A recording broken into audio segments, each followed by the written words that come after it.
So for today, I planned something special. Because I just finished Final Fantasy VII Remake on Saturday night or Sunday morning, early Sunday morning, and I was like, "Yo, holy shit, man! Like, what the sweet Jesus is happening with this game?" But I've played it, I've watched it, and I'm pretty sure you guys have watched the Final Fantasy remake from beginning to end as well, right?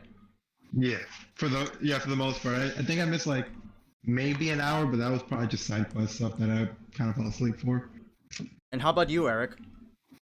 Uh, I played the whole thing. Oh, you played the whole thing. So have you started out hard mode? No, I'm going to. Haven't started the hard mode stuff. Okay, okay. So you're like me. We just finished FF7 and we're gonna be starting up on hard mode soon because I wanna play that game on like a new challenge. But so let's start off the review with like our general impressions. Like what do we give like an aggregate like review, like something out of 10. What would we give this game? Uh, I don't really want to rate it because I haven't played it. I've only watched it. Well, But yeah, based that's on the gameplay, like I honestly loved what I see. What I've seen is probably like of the action RPG-ish things. Like it's probably around my favorite of the ones like to actually play, at least from what I've seen. Like mm-hmm. that's like counting like Kingdom Hearts, but I'm not counting like stuff like Xenoblade, which is kind of weird. But like comparing this to Kingdom Hearts, I'd rather play this. Uh, the characters were honestly really, really good. Uh, Especially Jesse and Barrett. Like Barrett's always been my favorite of the main crew, and then like as soon as Mr. T walked in, I'm like, oh man, Just I'm home. thirsty. But like, I really loved the game when it was in FF7 Remake, and before, I don't know if we want to like get into that stuff now or whatever. Because right now we're just talking about like general Yeah, like impressions. general things when it was remaking stuff from Seven, it was phenomenal. Like Wall Market, come on, man. Yeah, Wahlburger was Like beautiful. Jesus Christ. Yeah, Wall Market was like super fucking beautiful, man. It was like I was talking to like Dan and I was like trying to invite him, Dan being IGN2 Real in the chat room, Twitch chat, guys. And he said that it's like it was disappointing that it's only like Midgard though. But I kind of like retorted that I like it's a fully fleshed out Midgard. Because what was yeah. Midgard in the original FF7? It was just like a short 1.5 hour segment. Yeah, I after seeing where they went with it, I completely understand why they split it up. I'm I'm still kind of iffy on it, like on a personal level, but I completely understand the decision to split it up. Like it's one of those things like pre-release, I'm like, oh come on, man, you could have done this in one game. Like look at all the remakes that are out, they've done it. But like after like seeing where it goes, I'm like, okay, I get it. After how much they expanded, I understand how they turned that at most 3-4 hour segment into a full 40-hour game. I can get behind the multiple installments and everything, but I do understand the a little disappointment. Yeah, yeah. I mean, like, I get it. There were some parts when I was watching it where I did feel like there was some filler. I think it was. I don't want to say the exact chapter because I saw this like when it came out. So it's been like about 2 or 3 weeks. But I think it's like chapter 15. I don't remember for the life of me. But there's like some kind of filler-ish things. But like it's an RPG. That's to be expected. Like an RPG without filler isn't an RPG. Yeah, there's some very like filler-esque like, filler things, but even with like FF7, you kind of tend to appreciate those like filler chapters a little bit, right? Yeah, like it served a purpose. It served its purpose of getting you to care about pretty much Midgard before it decided to, it's gonna blow up at the end. I Yeah. didn't want to care, but it made me. I was like, I know what's happening to you, and I don't want to like you. Stop it. I don't want to like you. Holy shit. Oh man, like I had the same reaction. I don't know if any of you've played the Torna game for Xenoblade, All the DLC, right? but For yeah, like they have you do side quests for everybody in this village, and you're like, wait a minute, this takes place like 500 years before the game starts. I know what happens to all of you. Yeah, you're all gonna die, aren't you? That's some like And then the entire place you're on just blows up, and you're like, God damn. And then like they just have one sad song throughout the entirety of like the last 10 minutes. You're like, can you stop? Like I had to look at the cover of the game, like this was made by Nintendo, right? Why aren't there like children blowing up? They're like children. But back to like FF7. Like I really liked it. Again, like it's a good fleshed out Midgar. I do like the I do like the character developments between each of like the cast. Like every character, and not just like main characters, but also like some of the NPC like side quest givers. Like they even have like fully fleshed out like things, you know, behind them. Like the fucking No. what was it? The old lady threatened Cloud. The old lady yeah, the old Marl, right? Yeah, Marl's threatened. You hurt Tifa, I'm coming for you. Yeah. But guys, we're in agreement that that VR kid is gonna be like the actual bad guy of the story, right? Oh, Like, fucking he Chadley, holds too right? much power. He holds too much power. Like, how can he just give you summons?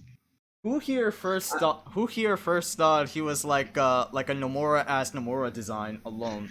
Dude, He was very everybody good. everybody but the main characters are modern day Nomura. They were. It was. You could see Like, who was the ones who got updated, and then who are the new characters. It's like you have the person who's an updated, like you got Cloud, who's in a very simple design, and then you have that kid who has a book bag and this large jacket and these thick glasses and all his Like- flair in his hair. The funniest thing to me was Barrett saying, "Alright guys, we gotta blend in," and you're like, you look at him and then you look at everybody else and I'm like, yeah, I don't think that's gonna work out, man. Let's blend into all the people in suits, while the big black guy with the arm of a cannon is walking through. Yeah, right. Yeah, right. Just like move out of the way, let the real people know what's up. But yeah, like the He's NPC. trying to not let the people know what's up. Yeah. Yeah. Well, given in today's like climate, it's like, oh god, that's saying. In today's like real world climate, it's like, oh god. But you know, considering like this is a touchy subject, if we're like segueing into that, like all the recent news and stuff, you know, like all about the riots, like I'm not gonna say Dude, anything. Like we Yeah, shouldn't say it's just- anything. Like we shouldn't say anything about that because you know this is being live and recorded, so it might get us. Yeah. But I just like, you know, just stay safe and friendly, everyone. You know, something like that. Yeah. It's just one of those things. Like it's been a sucky couple of months. Like I've kind of made the whole just to be nicer to people. Mm. Because like I'm a wrestling fan, and like there was a wrestler that like killed herself due to like cyber harassment because of like her race and stuff like that. I was like, come on, man. Like she was like younger than I am. It's like one of those things that you're like just like, oh, come on. Right. But yeah, like characters are really good in FF7. Yeah, characters are really good. What else was like there? Oh yeah, the classic like FF7, you know, FF7 like trademarks about them, like they're weird for the sake of being weird. Like all the classic like enemies and mini games being in FF7 are just like a delight. Okay, I have to give him credit for including the house term. The Hell House, yeah. The house was There were so many things I'm like, they're not gonna do this. Modern Square isn't gonna do this. Like they only do weird stuff with Dragon Quest. Final Fantasy is too cool to do these weird things, and they actually did. I'm like, props to you, Square. You shut me the fuck up. I hated that boss.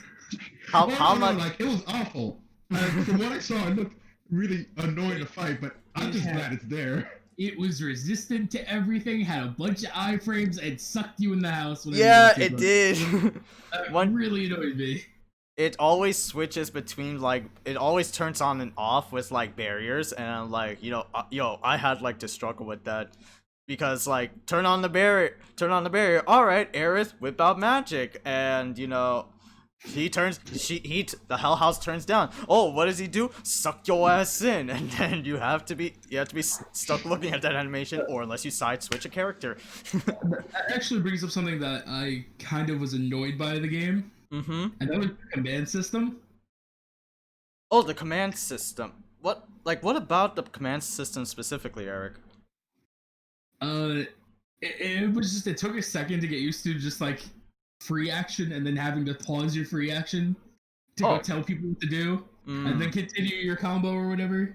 Oh yeah. It took a second, but then after a while it just became, I stopped giving people commands. Everybody was just tank healer for me. It just became, until I had 3 people, it was whoever my second was, I never gave the commands. It was just bang, bang, bang. All right, I'm now, because I've been fighting face forward as Cloud. Tifa, heal me. Aerith, heal me. Barrett, heal me. And then it came to the third person. I'm like, okay, now I can use people. Yeah. So you're playing this like it was Final Fantasy 15, where it's just you couldn't die. Yeah, I'm the type of person in an action game where I don't hold the guard button, which this game beat the living hell out of me for. Hold the guard button, but yeah, It was pretty brutal about power spikes. Like, your ass is gonna learn today, motherfucker. But yeah, speaking of like gameplay, like I really love like the actiony, route that FF7 Remake had to take for this game. Like, of course, like the game gave you the options like classic, easy, and normal, and like classic is just like for fans of old JRPGs that just rather like wait your turn and then like execute commands without like executing like commands yourself. So that was like a neat little like fair chance option. But everybody played the game on normal. So on normal, it's more hype than playing it on like something like classic, where it's like in classic you just choose options, but in normal you're actually in the fight. You're actually in the fight fighting Hell House and Abzu, the sewer monster. I'm like, God damn, this is fucking cool. And every character had a distinct fighting style, which I really liked. Like, I was a huge fan of Tifa. Like, honestly, I love Tifa's fighting style. Dude, dude, like everybody's like calling it, like, and Pablo, you can like agree to like an extent. Tifa belongs in a Tekken game. Well, yeah, like I'm like, just look at it, it's like, why is Noctis there? Like, honestly, let's be real here. Noctis is the most out of place character in Tekken 7, and I'm counting Negan. But like at least Negan will teleport around. Yeah, Tifa would fit way better than. I love that her special attack changed depending on how many times you buffed her with her own ability. Yeah, you get like you get unbridled strength, so you could just like stack her like heavy attack, which is a triangle button, and it just increase stagger damage. Well, no, it also changed what move it was. Oh yeah, but true, but up to 3, it was the third stack, and it changed, and you could chain them too. So like, after the third buff, you could do a full combo, triangle, triangle, triangle, and do a crazy amount of stagger. Yeah, right. Like, I figured that out, like, late in the game. I was like, wait, how do you figure out this chick? I'm like, oh, 200%, let's go! Yeah, I just loved Tifa's fighting style more than Cloud, but I liked being Cloud more. Yeah, but, I'll give the gameplay to this, that, you can make Barrett from range to, like, heavy. You could equip scissors and a wrecking ball, and it becomes, like, a beast. Yeah, and you can keep those too, so you don't even need to give him, like, you don't even need to keep them on him. You can put his stronger equipment on and keep the heavy abilities, which is really good. Unload maximum fury on Barrett. Wait, Barrett, that's a scissor. Shut up, fool, I know! That actually brings up a thought, Farn. What weapons did you use? Because I used their base weapons better, because they were just all around better. And it got more upgrades. So I've been like standard like progressing with weapons, so I was just using like weapons to get their proficiency skills so that they could be like I could later use them and then swap back. I kept everyone else like like progress-wise weapon status. But for Cloud, because it's like story, I've switched back to Braver because, you know, story and reasons. So I kept that like as a loadout. But everyone else, I just like progress and like once the weapon ability is done, all right, let me keep that and let me switch on to the next weapon. I kept bringing back everybody to their base weapons. Like I got the proficiency, and I would switch back to the base weapon because I just felt they were all round better. Oh yeah. I mean that's true, but there's also like materia sluttages that Yeah, materia sluttages that's like every weapon is like uniquely different. Some are like connected, some are just individual, and you can change that in weapon abilities. That all you have to do is just spend some SP, and then this becomes that, or this becomes that, or this is an increased slot. You know, like that's very cool. But the one gripe I have about that, about the gameplay, give me material loadouts. the one gripe I had was give me more than one elemental materia. I found one in the beginning of the game and then never found another one. So wait, you didn't find like the other elements like fire, like No. ice? I meant the actual like materia that gave you the elemental ability on your weapon. Oh, okay. I found one, put lightning on Cloud, and then I never found another one. Oh yeah, like like any other like elemental material, the blue shit. Oh yeah, like I only found like one. That changes the ability. For the exchange ability. Yeah, like there are some like materia that you could find just like only once, and I've never found like another one. You know, like that's crazy. But yeah, like material loadouts, some other things like sewer, like the sewer levels was like another con. Like going through the sewers, even though it was great, and you could give different perspectives of the sewer, it's still like a sewer. It was. I really hated being turned into a toad in this game. Oh my Like, god, yeah. Toad in Final Fantasies has always been annoying. But when you have an enemy that has a iframe on turning you into a toad, and it's like an AoE kind of thing, and you're locked into hitting them, that kind of gets annoying. Oh yeah. Yeah, Like, status effects are kind of they hurt a lot more in an action game than they do in a classic RPG because you can plan around that in a classic RPG. You know, I have my 4 turns to deal with this, but like in an action game, you're like, hey, you're kind of screwed. yeah. Especially this another little gripe about it's like very small is that when you're Cloud, you're locked into your commands. Period. Like he doesn't have the ability to cancel his attacks. He just keeps wailing. No, it plays like an action RPG like FF7. You are locked to certain animations of moves, and you can't like rapidly cancel like Bayonetta shit. So like one of the things that like that would be annoying with the sea monster that I forget, like they were like lizard men like in the water. The Sagan Princess, like the ones that turned you into a toad. Yeah, those bitches.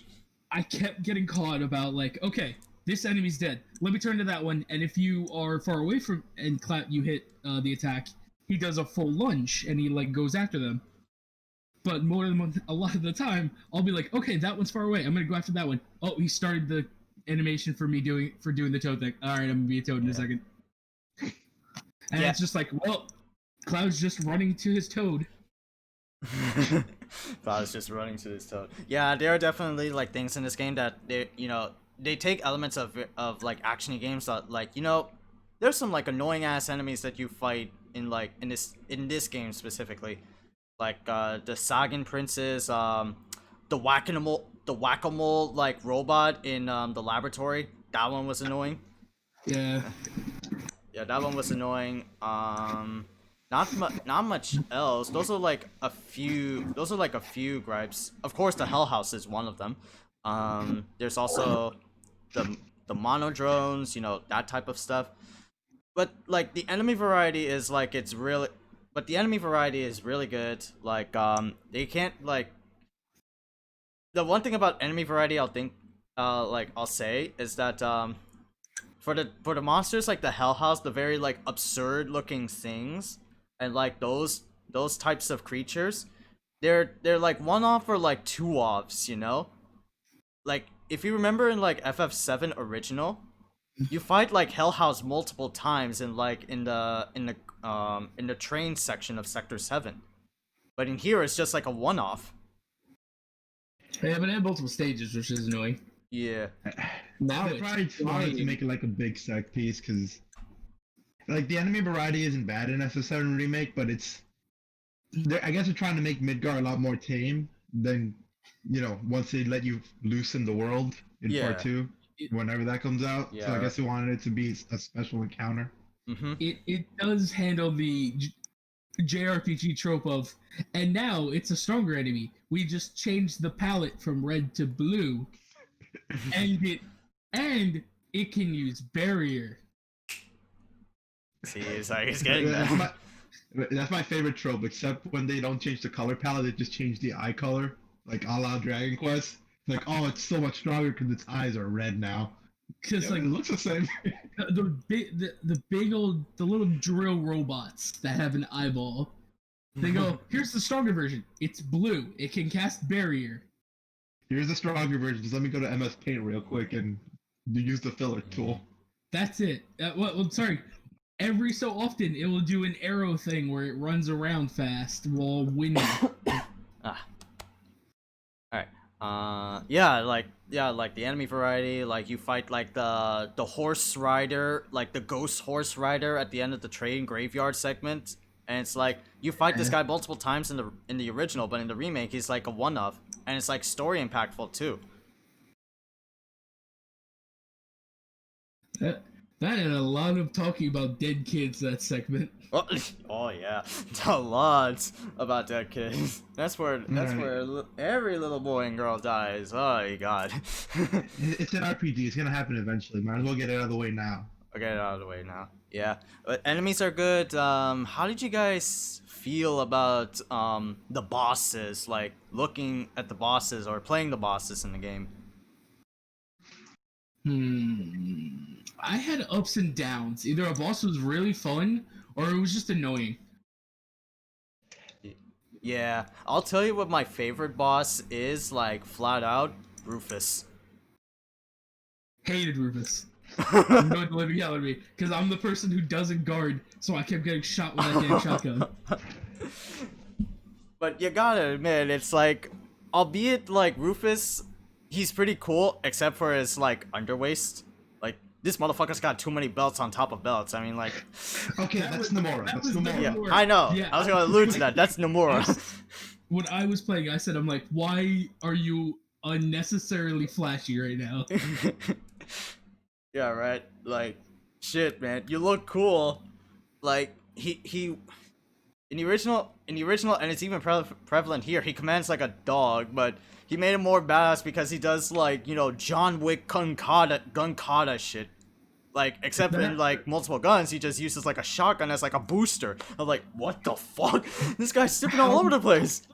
How much he could do that counter though was annoying. Oh yeah, counter. But like, you know, that type of thing. Wait a minute, I'm hearing feedback. Yeah, it's from Pablo. Oh. It's not. I don't know why. Give me a second. But like Rufus, he like zips around and like, okay, I understand his game plan. I should be like guarding, and I know what else I can do. I can do like counter stance. That lane weapon ability when I get Twin Stinger. So I'll just be like, okay, you ready to shoot me? I'm ready. Counter stance. Boom. Counter stance was really useful when it came to like Sephiroth and Rufus. Oh yeah, dude, definitely. I just like. I used it so much. Yeah.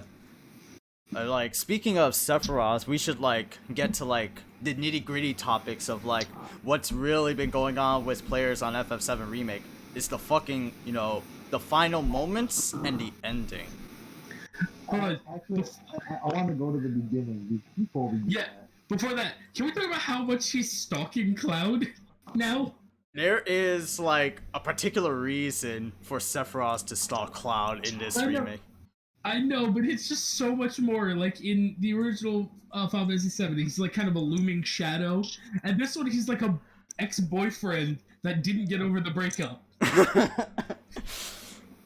An ex-boyfriend.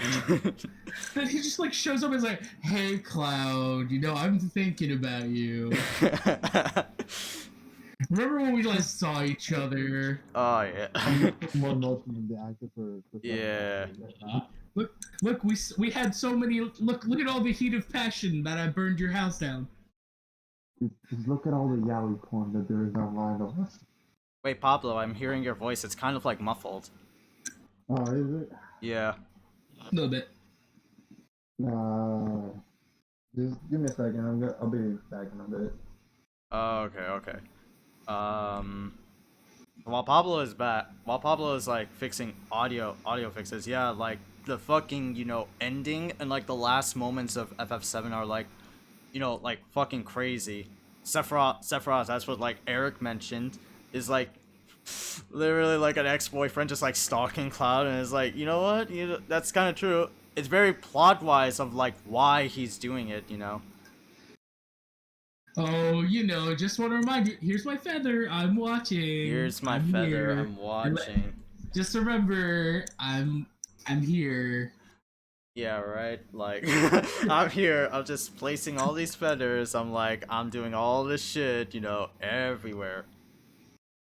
But, like, oh my god, like, the final fight with Sephiroth, and, like, at Edge's, that final setting at Edge's creation was, like, dope. And, like, the fucking cryptic messages that Sephiroth gives Cloud. 7 seconds. What are you going to do with that? Let's see. What do you guys think of that? I don't think we're gonna get an FF7 remake after this game. I think they're gonna go in the completely new and Nomura direction. I think they're gonna follow the base storyline because they've already hinted at Aerith dying. Yeah. Like Cloud already had visions of the future. I want to ask you guys, do you think they're gonna go through with it? Because I honestly don't. Yes. It really hinted at it. It showed Aerith with the white materia, and it gave the huge hint that she's gonna fucking die. It's like here's the thing, like FF7 is not gonna like, albeit like the ending show us like different possibilities of like, their whole like Nomura-esque like message, like to defy fate and destiny. That's what all these like, Sephiroth is doing, and what all these like plot ghosts are like doing to like everyone in the cast of FF7. But will it like take on a different branch than what we know of FF7? No, we shouldn't. It's gonna stay on like the same straight path. Is Aerith gonna die? Absolutely, because that's what FF7 is all about. See, this is why I think that it might change, is due to that one line that you get from Red 13, where every character gets a vision of the future, where it's like the ending of the original FF7, and they say this is what will happen if we fail. The fact that the ending of the original is what will happen if we fail makes me think they're gonna change certain aspects of it pretty heavily. That's true. That, and also, I don't know if you guys know who wrote this. The game, like the main writer, because it wasn't Nomura. Was it Kitase? I forgot his name, but it's the guy that wrote the Final Fantasy X book, the hilarious Final Fantasy X book. What the fuck? I did not like look into like FF10, nor if I like played FF10. I know FF7 and FF10 are like connected some way, shape, or form. So this book is famous mostly for what happens in the middle of the book, where Tidus has a fight with I forgot her name. It's been forever since I played 10, but he has a fight with the girl Yuna. He has a fight with Yuna, and then like he goes in a field and he gets mad. He sees a blitzball, so he's gonna kick it, but it's not a blitzball; it's a bomb, and it blows off his head. And then the rest of the book is just Yuna with his corpse that has no head, trying to bring it back to life. What the heck? I'm like, all right. It's like, all right, sure. That would left field, but okay. Left field, severely left field. Yeah, it's weird, but I mean,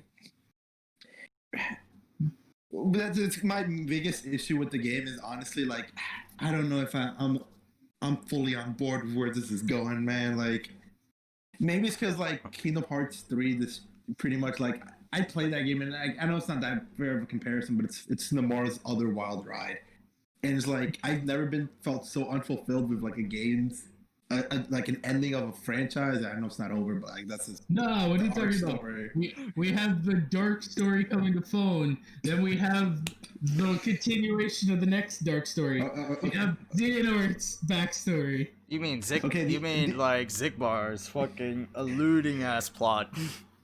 All right, the ending of the Xehanort side. Actually, it's not even that because we're getting more Xehanort games. Yeah, but Okay. like let's save that for another thing, Pablo. Like, Yeah, but, like I just make it they short. pulled Just it- make it short and yeah. sweet. yeah, I'm sorry, but they pulled so many things out of kind of their ass to make the ending feel epic and nice that every character pretty much came back to life. Like they probably won't do that with FF7, but it's in the back of my mind that it's Nomura, and Nomura's gonna Nomura. Yeah, I can see that, especially with that whole end fight was trying to be more epic than it really should have been. The literal final part where it's Cloud and Sephiroth is awesome. But like that whole area was just like, I don't know exactly what you're trying to tell me here, game. Are you telling me is it bad or good thing what Sephiroth's doing? I'm not 100% sure where you're going here. Oh no. Like here's the thing. Sephiroth like is still ultimately the bad guy. That's what's like in FF7 original, and that's what's gonna happen like here in the remake. He's still the bad guy. He's still like the cancer of the planet. It's just that the whole thing, and I'm gonna say right now, the whole thing in FF7 remake is all about like not quite what it is, but it's kind of like with what it's going with time travel. Oh, this is definitely like future Sephiroth from like Advent Children. How he's Ex- alive, I don't know, but like that's definitely him. It absolutely was the Advent Children. I'm just like, and he's possessing a guy. Yeah, and then he's not. he's a future timeline Sephiroth, and like that's why he has the black wing. Do you ever see like the black wing on like Sephiroth in the original? Nah. I was so happy when the Angel started playing and the wing just popped out. Yo, right. I was happy when we first like heard One Wing. When I first heard One Wing Angel, I was like, yo, damn, yo, damn. And then everybody just started like jumping in, like Tifa doing a fucking flash kick, and then Aerith jumping in, and then this whole like 4-way, like 3v1 battle with Sephiroth. I was like, yo. Oh, also that's who you got: Tifa, Aerith, and Cloud. Tifa, I did. Aerith, and Cloud fight Sephiroth in the final battle. Yeah, because I saw that it was like different for pretty much everybody. I was seeing got Barrett and Tifa. The one, No, yeah. I got Barrett and Tifa because I did so much and got really close to Barrett, even though I didn't like him. Yeah, and even like before that, like the fucking Nomura boss battles with like the Whispers of Fate were also very, they're also good, but they're also like story implication wise. Well, like since Fate is dead, they don't have to. They can do whatever they want at this point. But did you look at like the ghosts of not like the regular ass ghosts, but like the ghost like bosses the boss that ones? yeah, the boss ones. It's like that has a sword and it fights with a fist, fights with a gun. I'll give y'all some guesses. Who did they resemble? Which person? Who the three ghosts, the three special ghosts, like the sword ghost, the gun ghost, and the fighter ghost, the red, yellow, and green ones. Oh, I hated that entire segment. Just like playing it, right? I just hated it. If you died at any point, it reset you the entire fight. Oh yeah. If you die in like in any midway or like last section of that part, you hard checkpoint ass like to the beginning. But what I'm asking is like, who do those three ghosts like resemble, guys? There was Bahamut at the end, but I don't remember what the individually looked like. So one has a sword, one has two guns, and one has a gauntlet in the arm. And I've been seeing like videos saying that like, oh, it's Cloud, Tifa, and Cloud, Barret, and Tifa respectively, right? It's actually something else. They are the Advent Children. They're Kadaj, they're Yazoo, and they're Laws from Advent Children.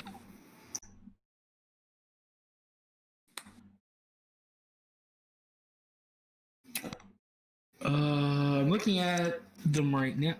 Oh, they are. They are one with a gun, one with a sword, and one with a gauntlet. Yeah. Well. So. Yeah, I'm gonna chalk this up to another reason why I consider this FF7 2 and not FF7 Remake.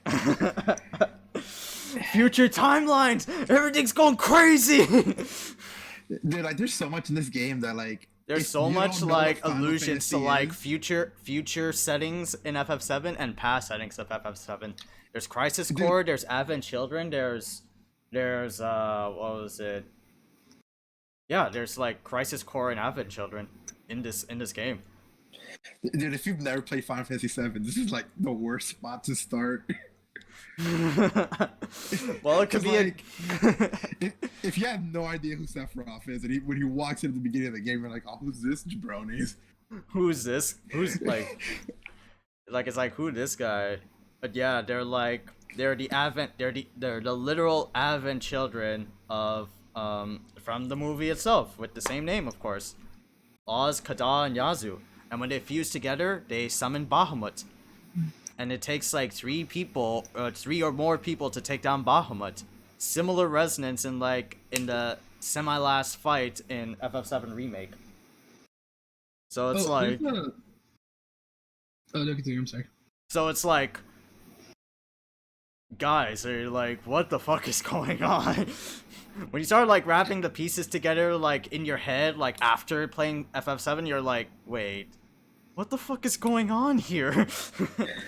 That's kind of another reason now, because what you said, I don't think they're gonna go down the same story path, because like now they have to explain all this. Like, yeah, but there's like, a lot in this game that's really well done, but then when you get to like anything that involves time travel, it gets so messy that they have to explain it. There's no way they can not.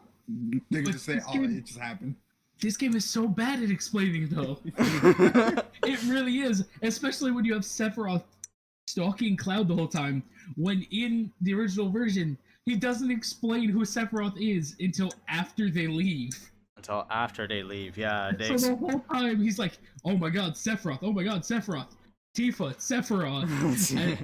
And if you're not a person who knows Final Fantasy VII, you wouldn't know who that is. Yeah, you wouldn't know who that really is. Like it's just like it's such a like a mind fuck for like new players like in this day and age who haven't played FF7. It's like, who's this handsome bastard that's like following the main character and giving him like mind fuck visions?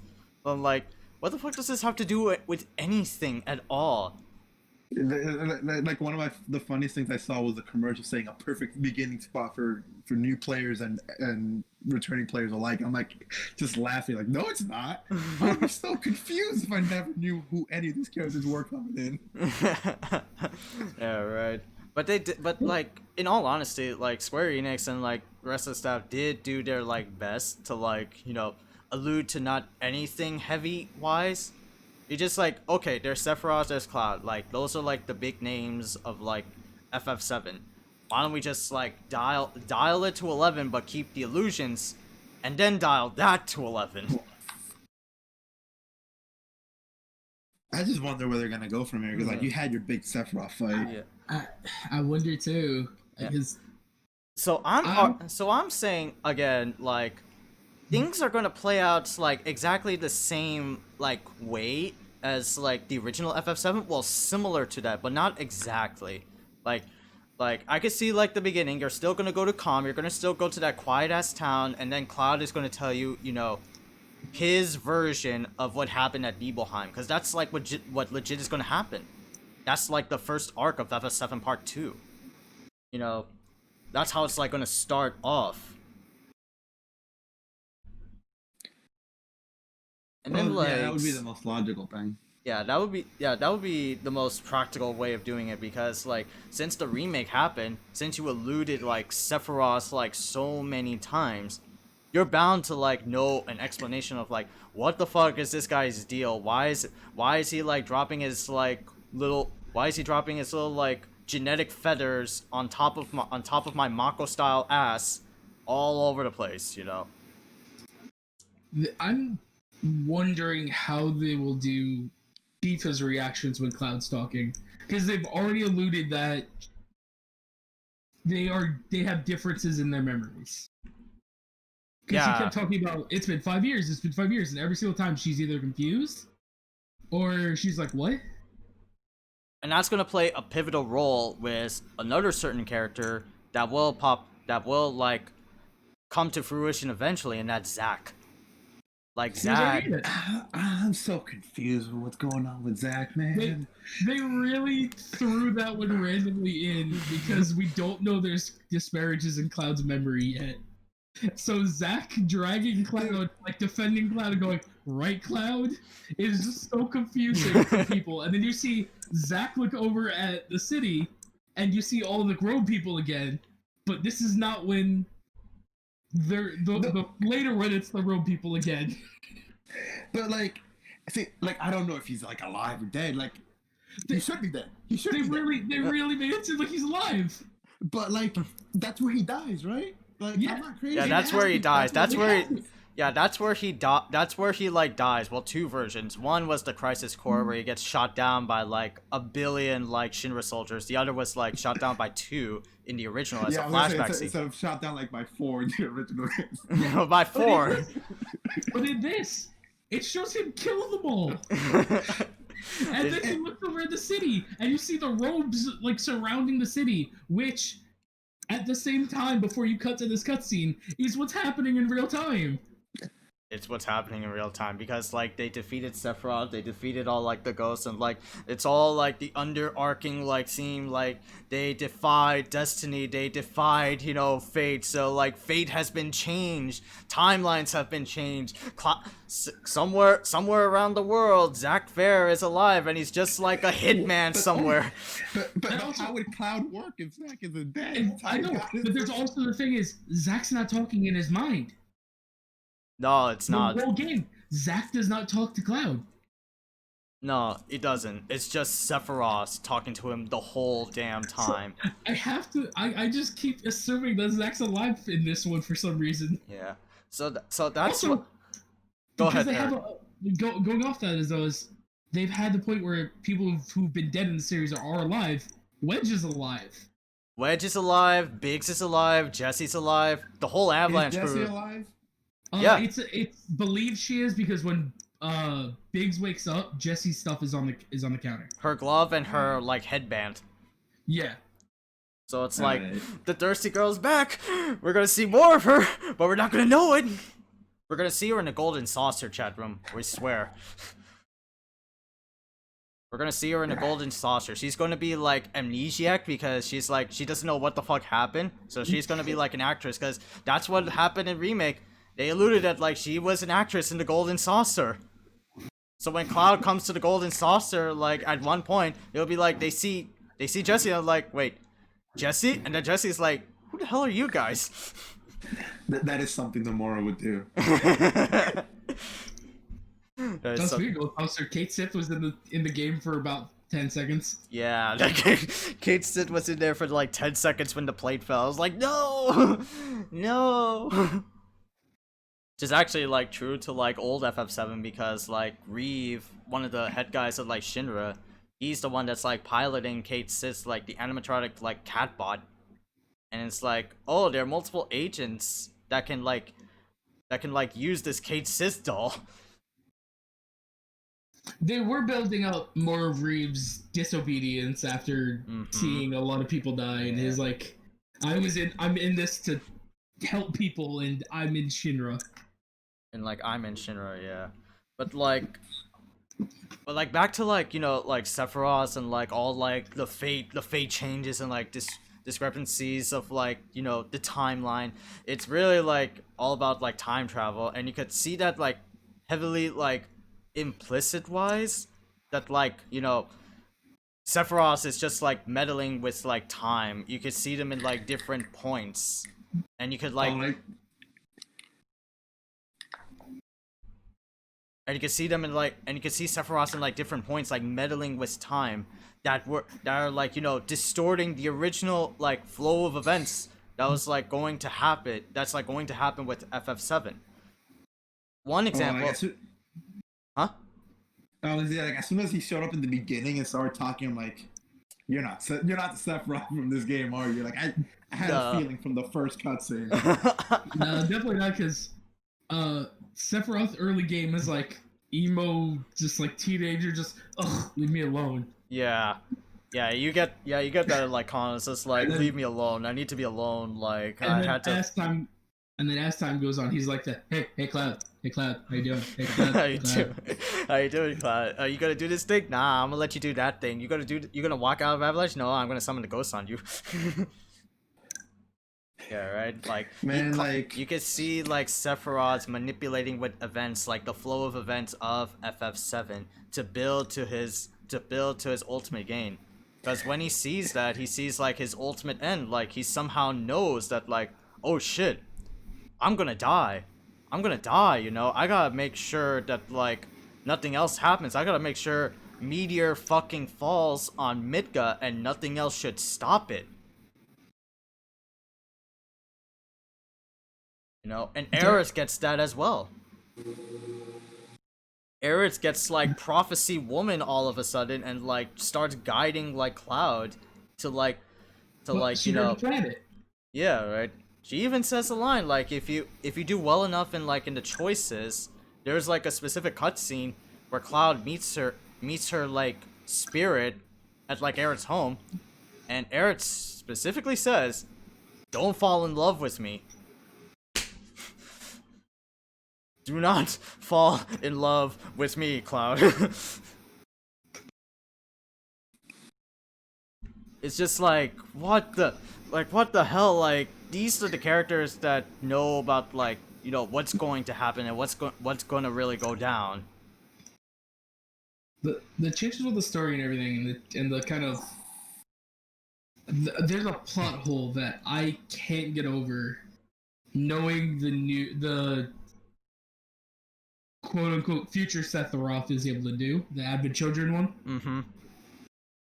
Why does he need Cloud? He can take over the other experiments. He can just go, alright, cool, experiment 22. Alright, cool, let's go get the black materia. Yeah, that's true.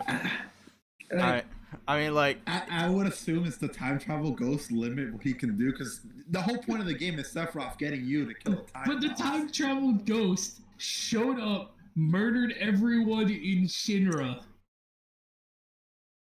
What's stopping him from going? All right, cool. Let's go to Gold Saucer, steal that triangle, and then let's go get the black materia. You think you think the plot ghost murdered everyone in Shinra though?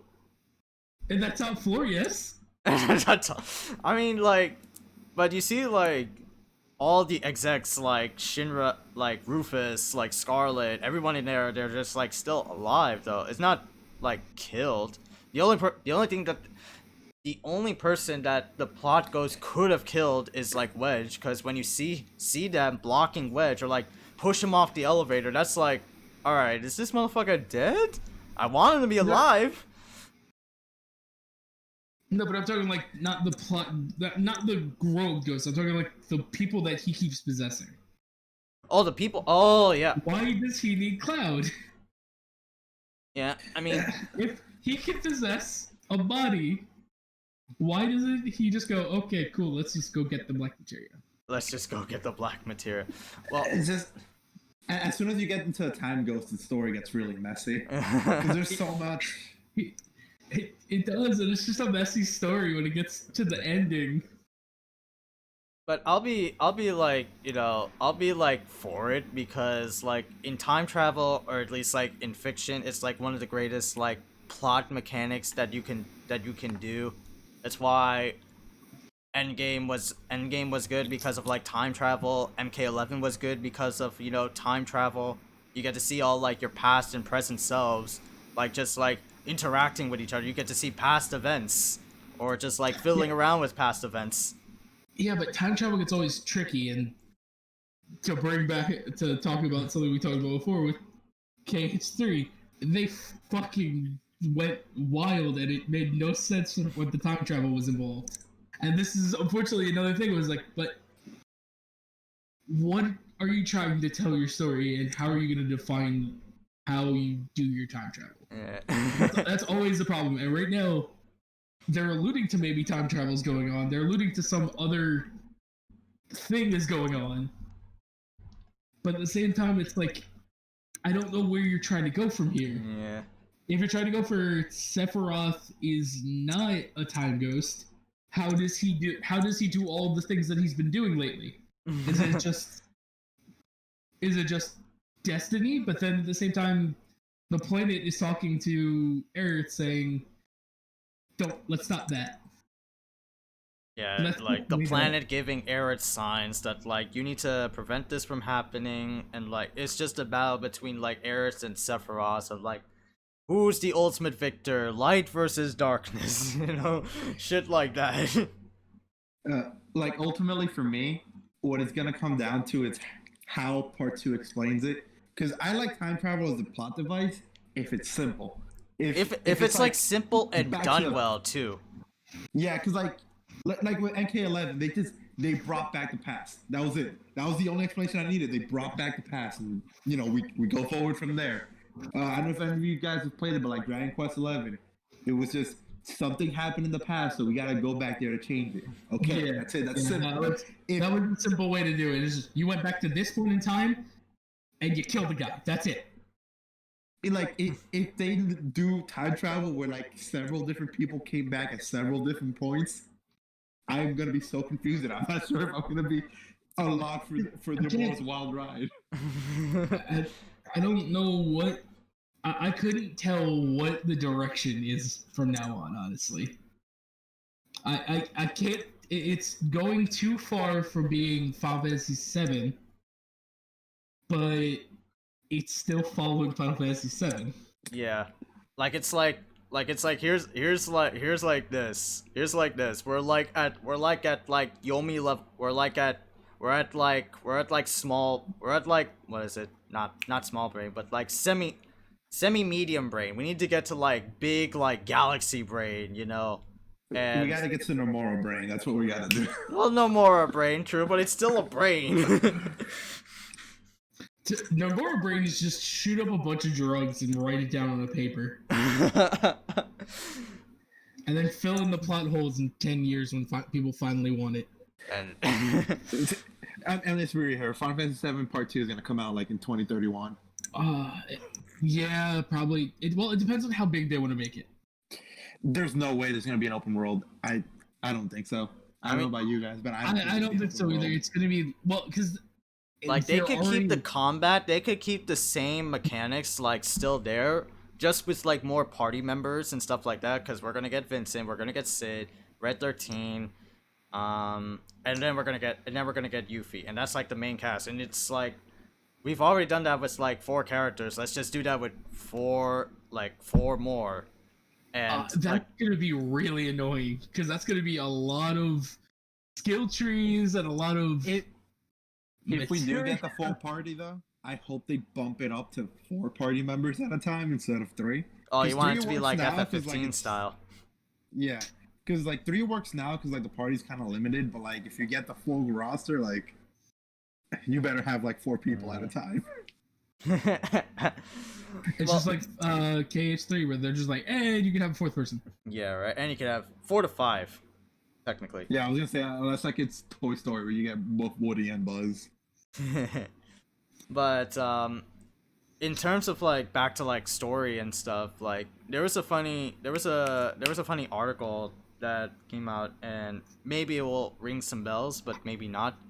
There was like an interview with Nomura, Kitase, and like the old staff for Final Fantasy VII, and what Nomura and they were just like going on with the interview, and what Nomura was saying to like Kitase and everyone else is like, it may be wrong, but like this is actually true, and I heard about this, that it's Nomura like turned his head to like one of the other producers and like, didn't we once come up with a plan to have everyone, or mostly everyone in the main party die, and not everyone to like be alive?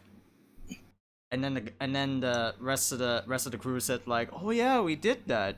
And then luckily like Nomura changed it so that only Aerith can die, and everyone else can live.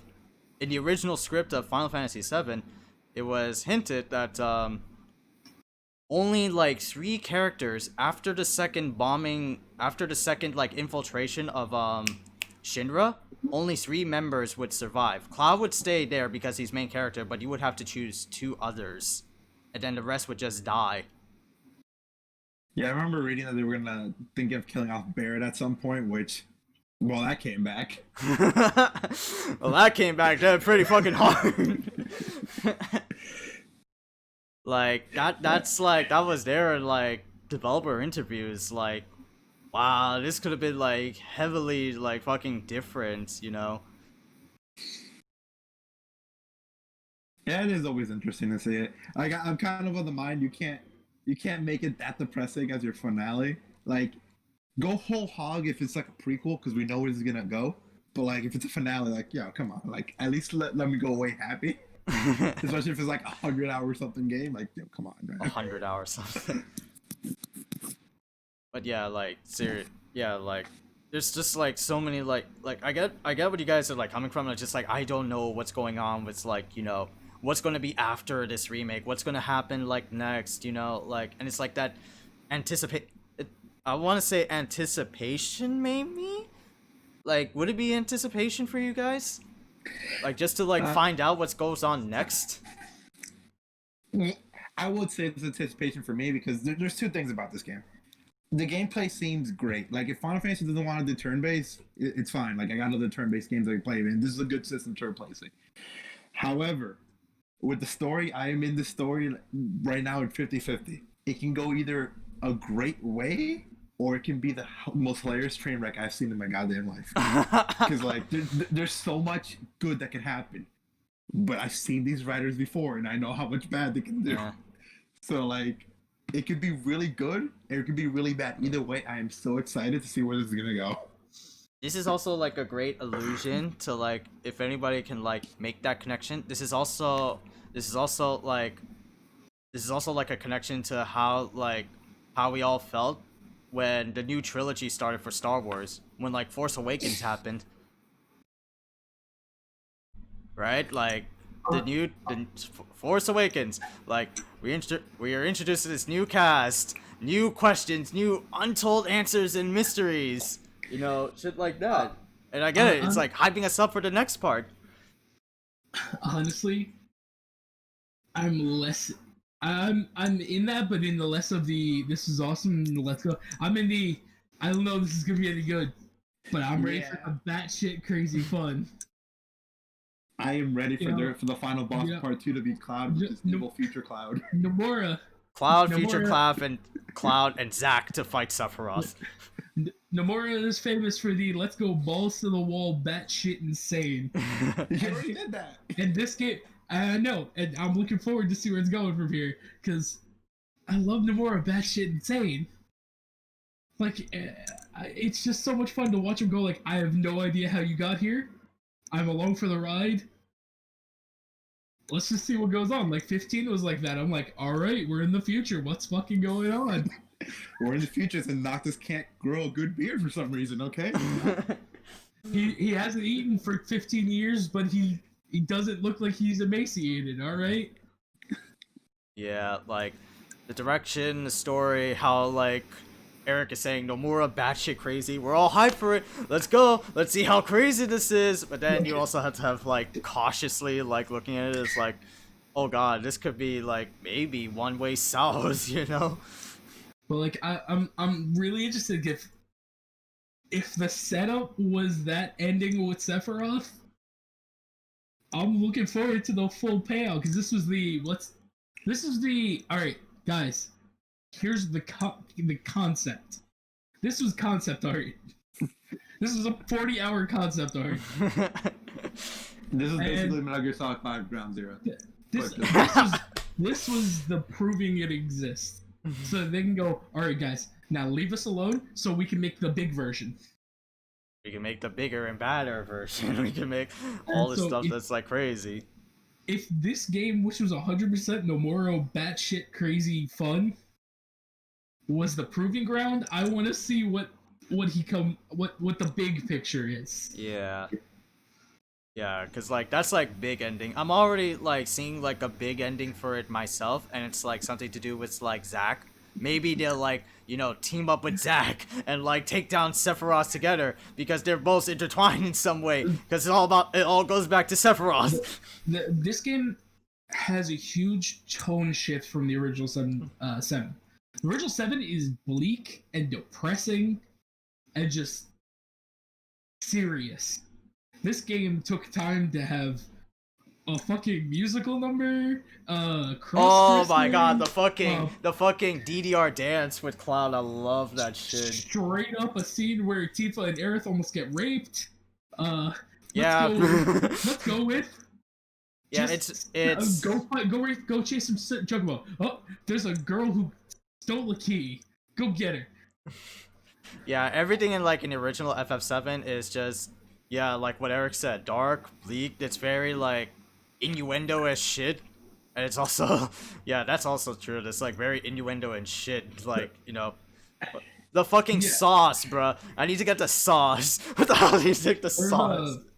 There's a huge thing in Final Fantasy VII. Speaking more on the tone shift, is that in Final Fantasy VII you're chasing Sephiroth.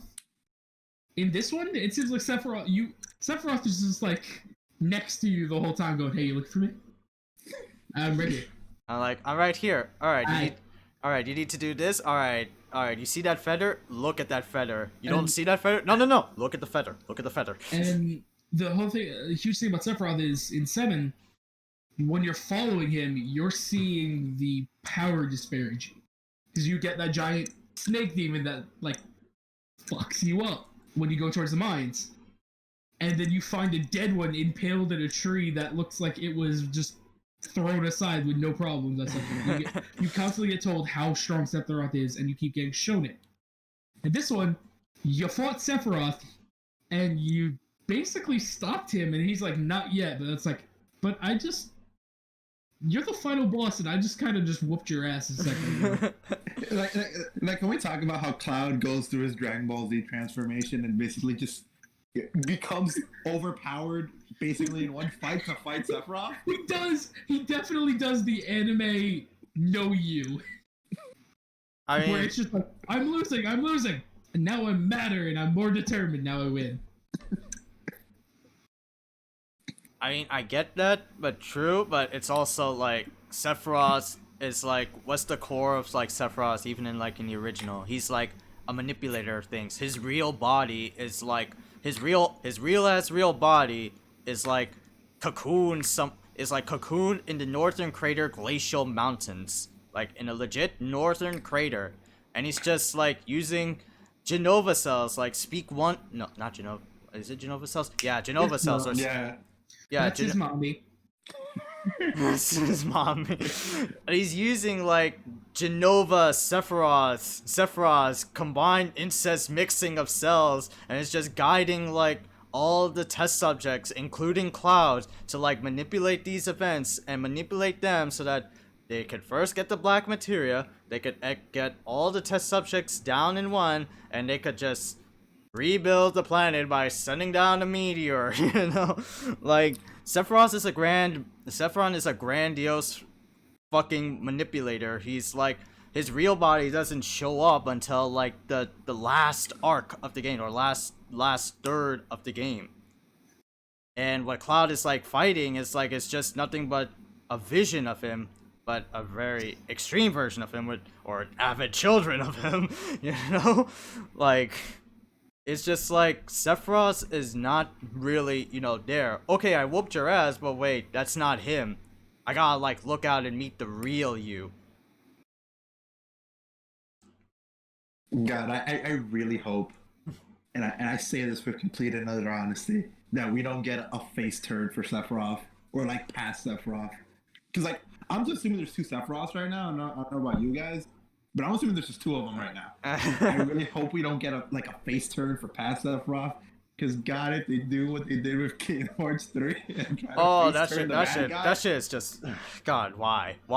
We hated his guts. I'm like, okay. Cloud, we have to work together to beat my future self or something. Like, no.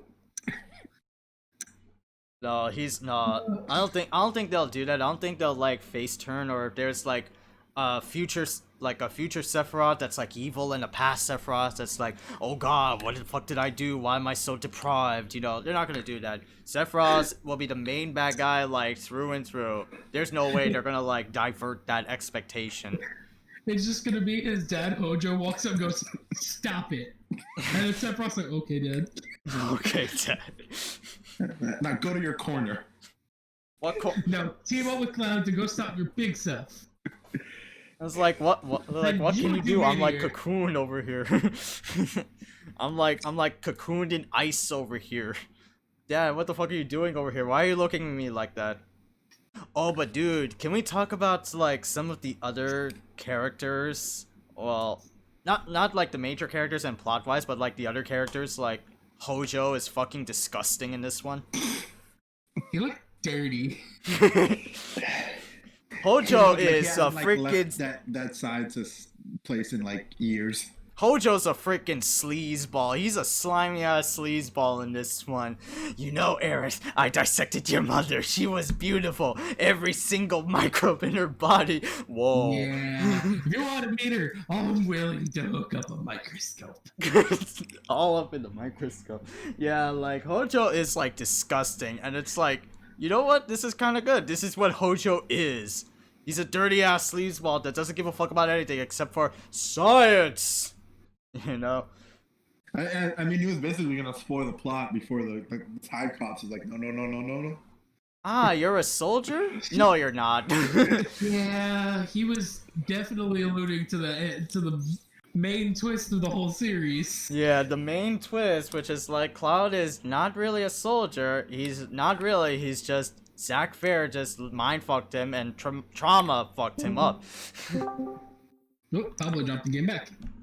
Oh, well, that was weird.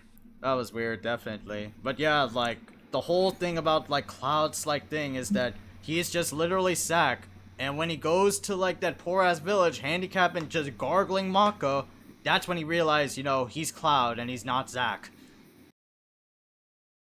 God, I hope we get wheelchair Cloud in these games. We get bubbly like gargled Mako handicapped Cloud. I would love to see that. That'd be fucked up saying that now, but it'd be pretty cool. Just like combat Cloud in a wheelchair. I have to ask you guys. Did they really feel like they were pushing Tifa and Cloud? Yes. A lot more than 7 pushed Aerith and Cloud. Well, I mean, I get to choose. I get to choose 3 different types of dresses, man. And they're pushing that shit real hard. They really were. They were just like, "Hey, Cloud, next time that we hang out, we should go out of the town, let's make a day of it." I'm like, did I just make a date? No. I understand from a writing perspective why they did that, because like they're expecting you to have already played Final Fantasy VII. Like that was how this game was written, that you've already played 7. And to add on to that, what's the biggest thing in like FF7? The dates that you go on with the original. You get to choose between Tifa, Aerith, Yuffie, and Barret. My boy. But like, so like, I don't think I'm gonna push Aerith and Cloud, because if you've played 7, the main reason he's attracted to her is because of Zack. Yeah. Yeah, it's because of Zack. Now that is kind of not gone because it's still there, but now that the player is expected to know that, they're probably gonna push Tifa and Cloud more because that was the actual relationship. Yeah. I got a question for you guys. Who is the most thirstiest girl in FF7 Jessie. Remake? Yeah. Yep, there you go. All right, good. We've established this. All right, good. Jesse was thirsty but flirty. Tifa was the one that was thirsty. Oh no. Tifa was not making any subtlety. Jesse was playing around. Tifa was like, "Hey Cloud, date me, you, let's go." See, Let's like go. the thing is that Jessie was really thirsty, but she's also, you can tell that she knows how to flirt, whereas Tifa was thirsty but has no idea how this works. I don't know. I still say Jesse is thirsty, No, bro. no, I mean, think Jessie is more thirsty, but she's able to hide it better because she knows how to flirt. Jessie Tifa was is thirsty but has no clue how this works. Jessie was thirsty but knows how to have fun. Tifa was thirsty and was just serious about her thirst. She was like, "I don't know how to be subtle about this. Let's go." Let's go. Like, all right, we going on this date. You fixed my pipe. Let's go. Let's go out on a date. Yeah. No, if you want to say pipe, that's a euphemism. That's what Jessie would do. That's what Well, Jesse would. Okay, sure. Okay, Jesse would do. Yeah. He did put his pipe in her sink. Yeah. Right. Yeah. That is like a legit thing. That's a main quest. That's main quest thing. But like, Fine. even the old lady was like, "She fucking likes you. Yeah. Nah. Don't hurt her." Yeah. I mean, like, yeah. I mean, I still give like Jessie more thirst. I mean, yeah, like she's an actress. She's an actress. She plays around. She's like knows how to like play around. She was taught that way. She was taught that way. I don't know, man. I'm like, There's the thing about Jessie that the internet has picked up on is that when she flirts with you and asks you to come in and she pays you, she gives you barrier. So everyone's like, "Did she just give me a condom?" Oh my god, I did not see that. I don't even remember what material she gave me. She gave me barrier, and it was alluding. Yes, it was barrier after she talked about coming in and joining her in the house. Holy shit!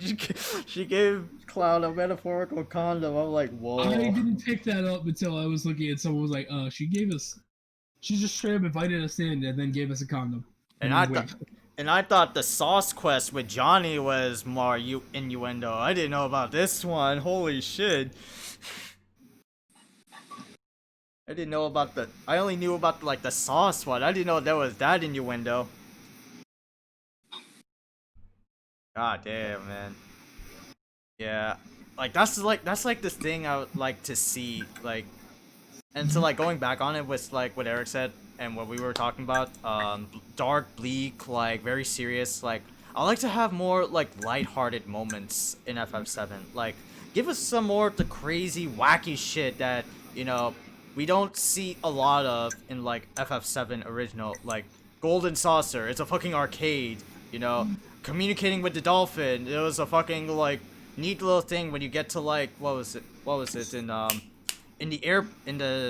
submarine port, Shinra, that place. You get to farm chocobos. You get to farm a gold chocobo, for God's sake.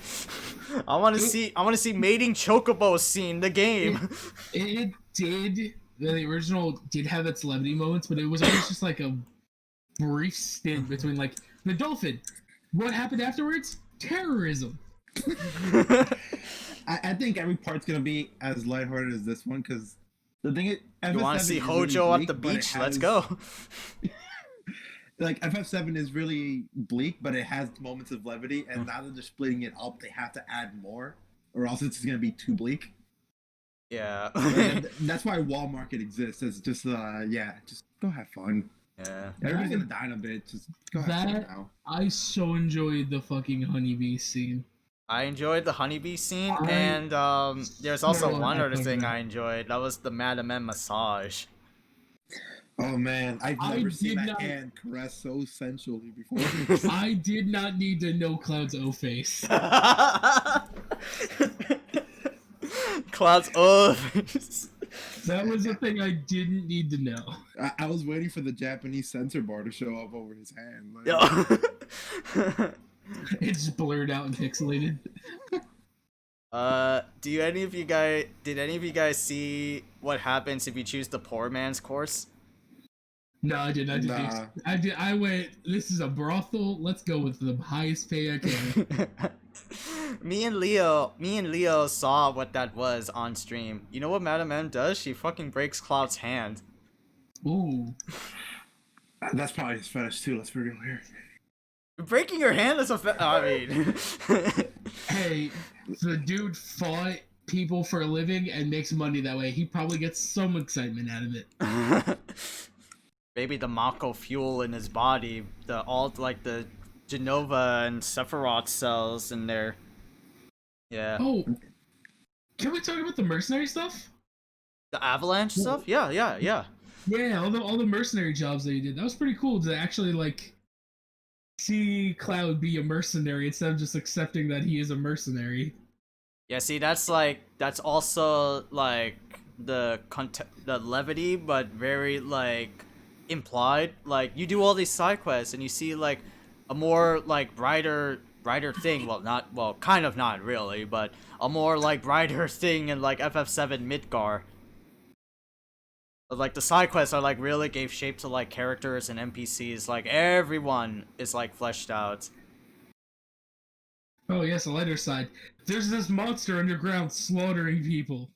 Yeah, right. No, Yeah, but it's presented in a funny way, so it's alright. Yeah, it's no, alright. listen, there was after you freaking played fellows, people. There's a giant monster that got loose, and it's killing people that are trying to escape. It's killing refugees. There's a dick pack mercenary quest for Cloud in which do you remember the old paying respects for the old man's wife in Sector 5? Yeah. Yeah, like Cloud Understood. does this to like get money. Here's the key. Now go fuck off, old man. I was like, I remember when we had like virtue and respect. And the old man's like disciple is like, you're a dick, Cloud. You're a dick. I'm like, yeah, that's true. That is Cloud at first arc. He is a dick Well, bag. no. The Cloud did it to because the old man he said I can't make the trek anymore, and Cloud's be a dick just make the old man fired up to go see his wife screaming again. I was the good guy in that scene. Yeah, technically a good guy, but it's like surface level. Man, Cloud is a dick bag. He just cares about money. Yeah, to be fair. But Tifa, again, the thirst showed. Tifa was like, I see what you did, Cloud. All these like Sector 7 like missions that you do with Tifa is like, okay, you're getting better. All right. You know, shit like that. Yeah, man. Like Again, that was the thirst. She was like, so like, you're sticking around, right? You're not gonna leave for a while. yeah, you're not gonna leave for a while. You're gonna be coming back, right? Back into my arms. Back at the Seventh Heaven bar. She just closes the door and starts playing Carols of Whisper. She's like, "Oh, how did that happen?" It just starts playing softcore. Oh god, that's terrible. That's terrible. I play like softcore music. You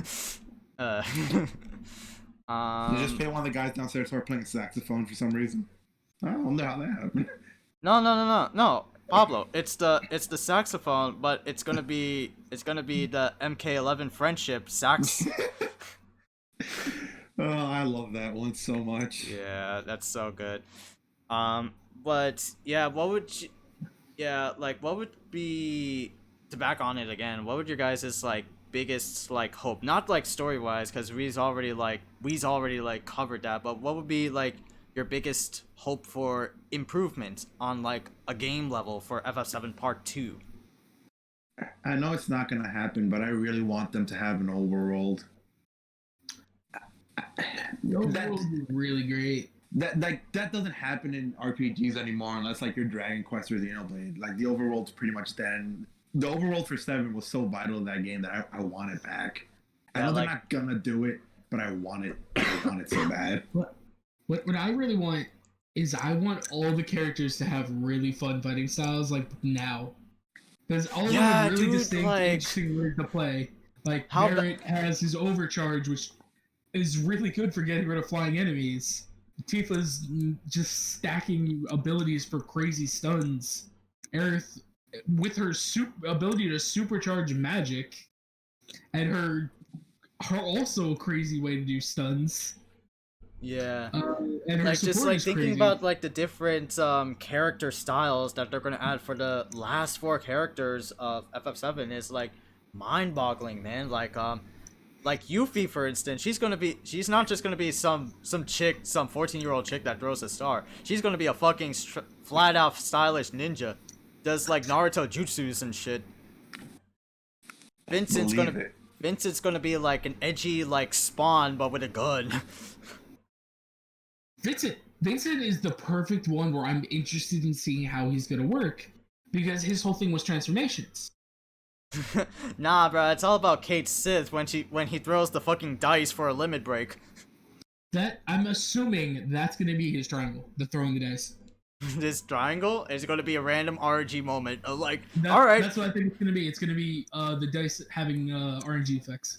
watch what's gonna happen with like Kate Sith when you're like, all right, triangle, you roll snake eyes. Wait, what did it do? Oh my god, why is my life 1 point of health? All right. That's what I absolutely assume his RNG is gonna be. Yeah. His triangle is gonna be.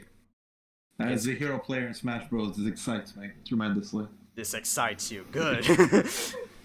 Like, Vincent, I'm really wondering what he's gonna be like.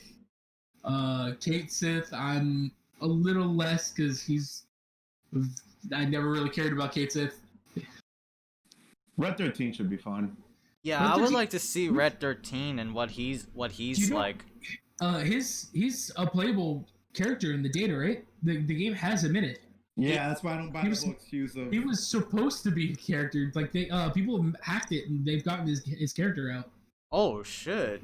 Wow, so you can like technically play him in a way. Yeah, he's fully playable. Holy shit! They just didn't put him in. But I would wish he was like legit like playable. I mean, like even with like the hack, yes, but like No, he has a full moveset and everything.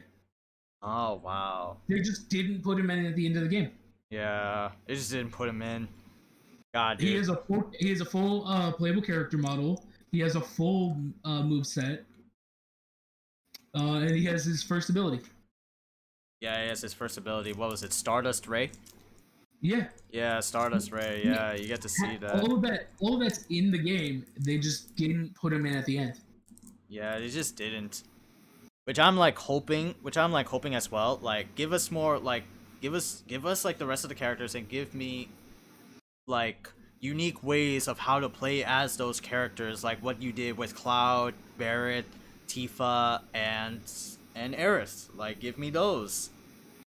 Like, give me those, you know, and make their weapons like have different abilities, like what you did with like Barrett. I'm wondering how they're gonna do that. For Red 13, I'm assuming it's like a different armband for him because he doesn't have weapons. His weapons were his claws. Yeah, his weapons were his like claws. They can just give him like claw gauntlets or something. That's true. But, I'm just wondering things like Yuffie. I'm assuming it's gonna be different, like throwing weapons. Like she's a shuriken, so I'm assuming one's gonna be like shuriken, kunai, stuff like that. Yeah, Okay. maybe like kunais, and maybe something for like Vincent, maybe like different types of weapon arms. Not weapon arms, but like weaponry. Like he's always got his magnum, but maybe like a shotgun or a bazooka. That's what I'm assuming. It's gonna be like different guns for him. Yeah, it's gonna be like different guns. Yeah, and that's what you were talking about earlier. Like when we were talking about like Vincent, how are we gonna see like the transformation as this limit breaks? Like he transforms into a zombie, Frankenstein, like gargoyle. Like whoa. What I'm assuming is his moves are gonna be all the different transformations. and then his limit breaks are going to be the end game ones, the strongest ones. Ah, the strongest ones. But will I be was like actually in the thinking they weren't same. gonna do that. But will it, Like, oh, sorry, Papa. Go ahead. oh no, like I was thinking like his what would be is like just his standard moveset would be his gun. And then like his limit breaks would just be new movesets. Like it's probably not gonna happen. Yeah, you'll have to make a bunch of different movesets or something. Yeah. But like that's what it would be. You would get like a time limit transformation or something. Like kind of like they let you control a summon, like actually control a summon, not just tell it what to do from time to time. Those summons were annoying. I didn't really like them. I don't like these are way better than the 1 to 15. Like, Yeah, absolutely. don't get me wrong. I don't like summons in these kind of games. I guess. Oh, don't remind me they're of this. fine. Oh, don't remind me of the summons, like, especially the summons in FF15. God like betrayed me when I fought the Omega weapon one time when I brought my PS4 to school. Like, all right, you can summon me only when the sky's blue on a Tuesday Dudes, at 2 p.m., but not 3 p.m. I summoned Titan once and he threw a rock at the end game boss. Okay, chat room, and everybody here. There's like a very funny story about like summons in FF15, especially for me. So when the Royal Edition like came out, like all the expansion and stuff, and we get to see like extra bosses, extra cutscenes, all that stuff, and we get like the secret boss, Omega weapon, right? We get to see like fucking Omega weapon, this goddamn like what was it? Quadruped machine from another universe. While who's that one chick that later became a summon, the Shiva one, Gentiana, Oh. right? Yeah. I don't remember what her fake name was. Oh yeah, it was Gentiana. I'll be right back really quick. Yeah, but it was like Gentiana. So Gentiana explains like the Omega weapon is like this like quadruped motherfucker. Quadruped motherfucker was like a weak spot, which is like this big glowing penis antenna on its back. Like that's what like Omega weapon is. You fight it, like it's very hard. It's got all these different AOE movements. It's very quick as fuck. And I was playing it. I brought it over to like NJCU one time. Were you there that day, Pablo? Yeah, I was watching you because I There remember you go. this exactly. Yeah, it was like at that one time. It was like with you, Kevin was there, and Damani was there, and we were just like, I was just like playing it, and all y'all motherfuckers were like watching, and I got to a point where it's like I crippled him down to like half health. I was using like Prompto. I was like bam bam bam, shoot the fucking weak point and shit like that, and then I got like low health. Right, I got like legit ass like low health, and then like the chant of the summon just like fucking came in, the chant of the summon like, and then, oh no, before that chat room, I was like zipping around, I was just like warp dodging out of place just to get myself safe, and oh god, the funniest thing happened. There was an in-game physics crevice, like damaged Earth, and then what happened was that I landed on it, and I continued like a falling animation for like seems like for infinity. Like Noctis was just like, whoa, like I'm falling on this crevice, but it's a crevice. I shouldn't like have a falling animation for so deep, right? I was like mashing every button. I was like trying to do everything. Oh, spit on the screen. My bad, chat. God. I was like, oh god, I'm falling on this like deep ass crevice on the earth. But why does it give me a falling animation? I can't like get out of it. I can't warp strike. I can't do shit. I was like, okay, there's a summon. Maybe God, maybe Ramo, the messenger of God, can like help my ass up from this crevice. Pick my ass up. Alright, good. Strike a bolt of thunder. Alright, good. Bam! Does reduce damage? What did God do? You left me back there. he fucking left me back there. I was like, what the fuck? And then I just like turned off the game. And then I restarted the checkpoint. Oh my god, that was like legit funny. You know, dude. Everybody was like laughing, and like Damani was there like, I'll help you God. I'll like, bro, God failed you. I was like, there are like times in the summons where it's like, oh yeah, it's cool, but because of like how the state the game is, like even after the Royal Edition, there are some fucking bugs in that game. There are some like fucking bugs in that game. I was like, oh my god, dude. I can't fucking believe this. And yeah, like that's also another, well, let's see. That's also another point, and maybe when Eric comes well, I'll ask it anyway. This is like a Final Fantasy for like this new age, and like this would be like considered their for new players, their first Final Fantasy. Like before any of the other ones, before like 15, before like 10, or like before any of the latest ones, before like maybe 14, which is the mobile one, right? 14 is the MMO, yeah. Yeah, 14's like the MMO one. So would this remake of Final Fantasy VII be like the Final Fantasy?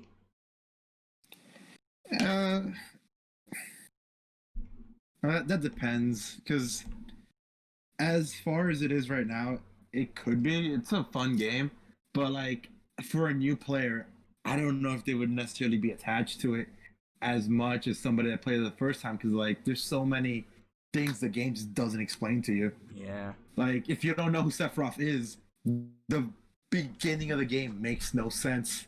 If you don't know who Zack is, the ending of the game makes no sense. And I know who Zack is, and I'm so confused about the ending. Yeah.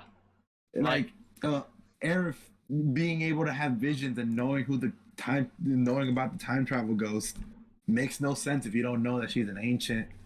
There's so much in the game that it assumes that you've played 7 that I don't think would make sense for a completely new person. I mean, I could be wrong. I'm probably wrong, but like, if I had no idea who it was, me seeing the story, I would be so confused that I'm not sure that I would necessarily want to see where it goes. The main reason I want to see where it goes is because I know how Nomura is, so I kind of know how this crazy ride works. But like, if somebody's getting into it who doesn't know who Tetsuya Nomura is, you know, I'm not necessarily sure if they would latch onto it as much. I mean, the game sold a hell of a lot, so like, you know, there's that. Yeah. Like, yeah, that's like the thing. It's like the game, the way it is, the remake, the way it is, like as it's like being told, it's like okay, it's like heavily dedicated to like the old fans that have played this game, but still, it's like trying to be like, you know, all these like name drops, and I get it. Like, if you have like name drops like in something and just like name drops, then you would be like curious and like, why is this guy? Why is this one guy named Sephiroth like trying to follow you? Why is this one guy like trying to like, you know, do this thing? But yeah, it's like it's fucking remake versus like newcomers, and it's like 80% or like 90% of it is just like telling like timeline shit and like all this crackpot conspiracy theories, while the 10% is just the new players. The new players are just like, you know, oh my god, this is Final Fantasy VII, you know, but there's like so much stuff that like, you know. All right. like, you know, it's one of those things like Yeah. this Eric, should not sorry, be anybody's sorry, Pablo. first Eric, you impression came of back? fun. Oh, sorry, man. Yeah. Okay. Yeah, we were just like talking about like, you know, with the release of FF7 Remake, would this, and for like new players specifically, would this be like the Final Fantasy for them, or for like everyone?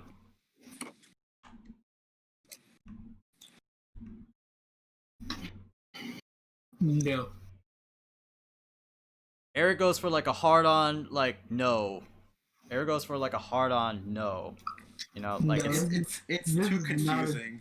This It's too is not a confusing. jumping in point. like If the story was self-contained, then yeah, I would probably say this is a great starting point. But the fact that from the outset it was gonna be 3 games or more, they never said how many. They just said more than one part, and then it's as confusing as it is.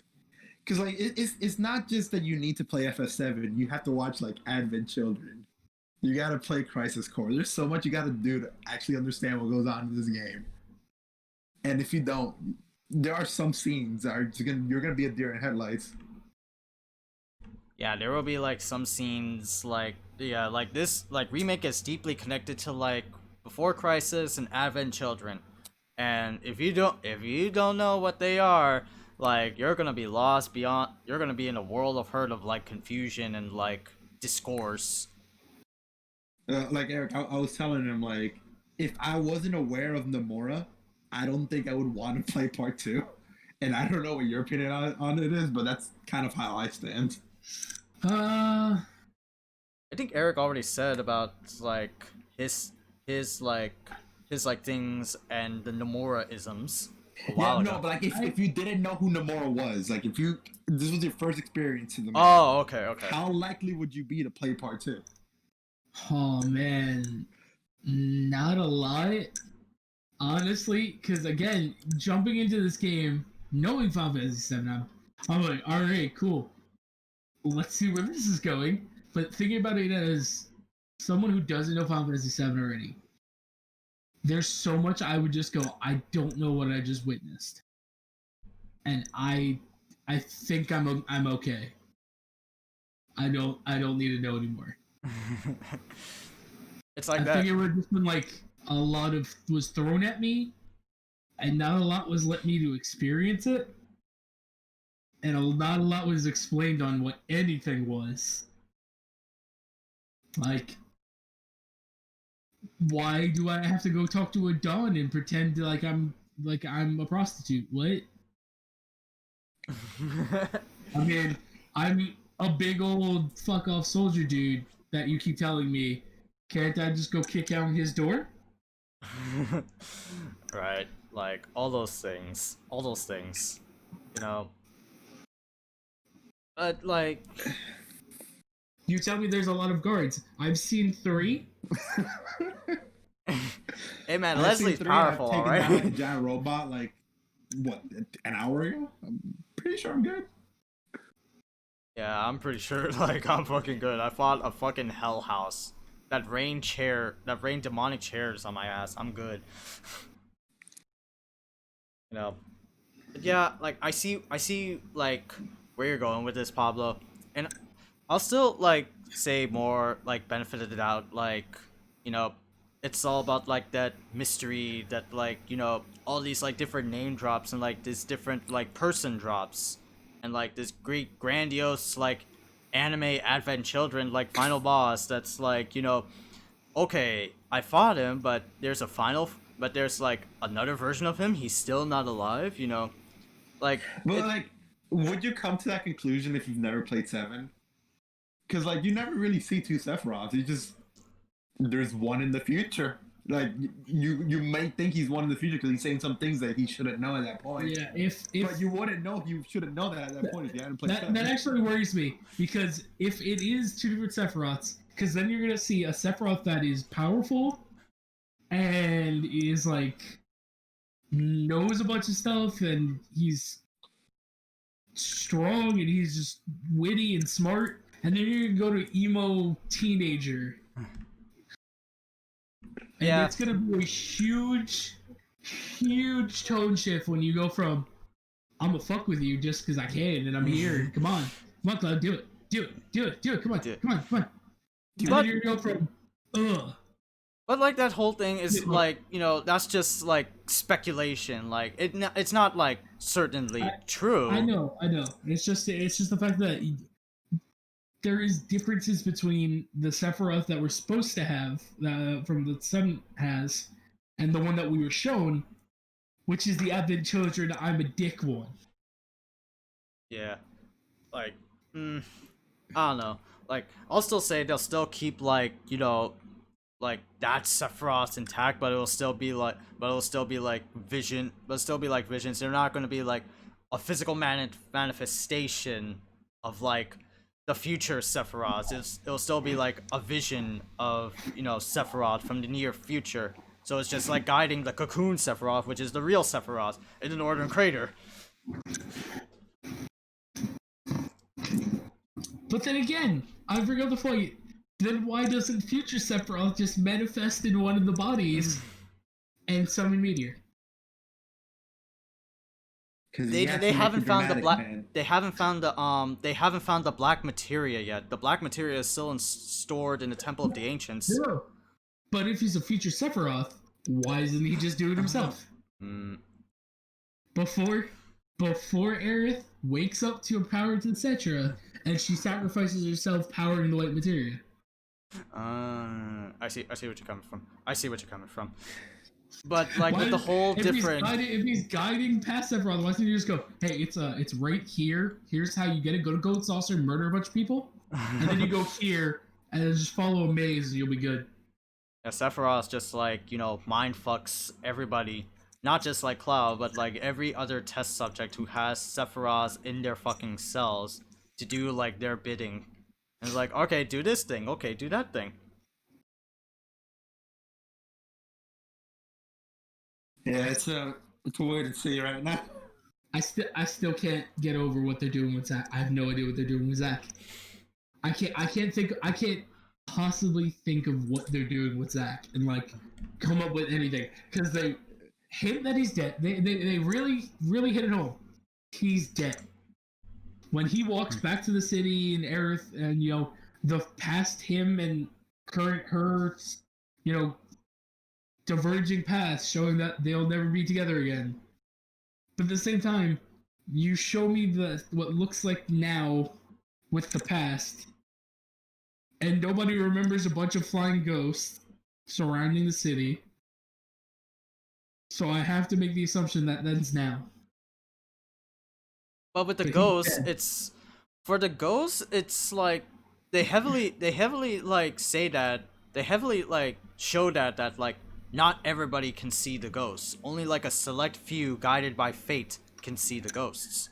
Yeah, it's just weird visual storytelling at that time. That's all. It to me muddles what they're doing with Zack, because they leave it into open of how dead he actually is. And he doesn't talk to Cloud. That's the biggest thing. He's not talking to Cloud. Sephiroth is talking to Cloud more than anything. When Cloud was supposed to have the vision of like, hey, don't blow up the factory, you see Sephiroth's feather. Anytime that Cloud is supposed to be talking to Zack, is Sephiroth. But in the original, did you really see that like all the past dialogue trees? That's Zack talking to Cloud, Eric. That's what it is. It was Zack talking to Cloud, because Zack was guiding Cloud until Sephiroth took over. Oh, okay. The beginning was Zack, and then it got to the point where Sephiroth started manipulating. I never saw like the dialogue trees of FF7. I just remember like the most distinct moments that happened in that like game. I mean, I played it 98%, but like I don't remember every single little minute of it. There's no way Zack can work in this game without it being a huge time paradox. Yeah, like that's. I mean, it would be hype as hell to see like Cloud and Zack, you know, like, all right, bro, let's do this. Let's take down this bastard that's been fucking up our lives. Oh, you know, like that would be hype, but connection-wise, why are there two Buster Swords? Wait, why is Cloud a soldier if it wasn't for Zack? Wait a minute, I'm so confused. Yeah, right. Like maybe Zack could be alive, like because they like destroyed Fate. Maybe Zack is somewhere out there. Maybe like Cloud doesn't go to Gongaga. maybe they don't see Zack's parents. Maybe they go to somewhere else, or maybe they don't see. They go to Gongaga, and then they don't see Cloud's parent, Zack's parents. I want to know if we're gonna go to fake Nibelheim. Fake Nibelheim. Oh man. Oh man. Shinra produced Nibelheim. I want to see it. Yo, fake Nibelheim. That would be something cool. That would be something cool. Like all the experiments that are there. Holy shit. I also have a question. Will you be able to play Sephiroth in 2? Because I'm banking on it. when he's doing the flashback, the party is Tifa, Sephiroth, and Cloud. He would be like when they do the flashback, I believe he will be like a mentor. I wouldn't go that far as like a playable character. Like Sephiroth will have like animations, but it'll be he's just a mentor. Oh, he might be like Red 13 at the end of the game. He's just in the background. He's like a side character. He's like, hey, he's here. You can't touch him. Yeah, you can't touch him. He's got animations. He's got like movement. He's got skills, but you can't touch him. I think they might make him playable because I think that part's gonna get really fleshed out. Like they're gonna like expand the ever loving shit out of it. I will love to see how batshit crazy his descent into madness is when he's in the Shinra mansion. Oh yeah, right. When he's just reading all the books and going batshit crazy. Oh yeah, guys. Can we talk about? I'm just picturing Tommy from The Room dressed up as Sephiroth. Oh my god, guys. Can we talk about one more person that we haven't addressed or like talked critically about? It's Roche. Marley. Oh man, I'll never forget. Roche. Yeah, he's that gung ho like yeehaw motherfucker. He's that Dante Final Fantasy character. Dude, when he shows up on that bike when you're like fighting in the circle, that animation was so bad. Like when the bike's doing random flips on the ground for some reason.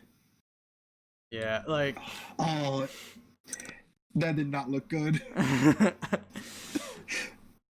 But like you kind of get you do like get the energy from him. You do get the energy from like Roche. That's like, all right, he's just like this fucked up like soldier. Yeah, this dude. That's right. The soldier. Yeah, the soldier on the bike, and you get to fight with at the Avalanche mission. I love this dude so much. I mean, points for like just shitting on a jobber for trying to take out Cloud. That was actually one of my favorite things, not because of the character, but how it handles universe-wise. And that these soldiers exist. Why do you never fight any? These big, literally and like how and like also how batshit crazy they are when other Shinra troops are talking about him. Yo, this guy's dangerous. Get the fuck out of the way. Yeah. These big titans and like were supposed to be a huge problem to Shinra, and we're doing all this top level raiding and shit. Why have we never fought a soldier? And this is the perfect thing of like, oh, what are these badasses that are supposed to be existing that we never see? Yeah, like all these fighting when it's really awesome. All these different like soldier guys that we never even like heard about. Like, they're soldier, but like, are there other soldiers out there? Not just like jobbers, but like interesting character soldiers. And we get like Roche, and you see him is just like a one-off. And that's like something I would like to hope for the next part. Is like, I want a fleshed out Roche. I want like Punisher Roche. Like he just hunts the crew down. I don't know. It kind of to me, it seemed like he died. But like the thing with like Roche and like soldiers, and it's also said in like this game, soldiers are fucked up. Soldiers are fucked up weirdos, Cloud included.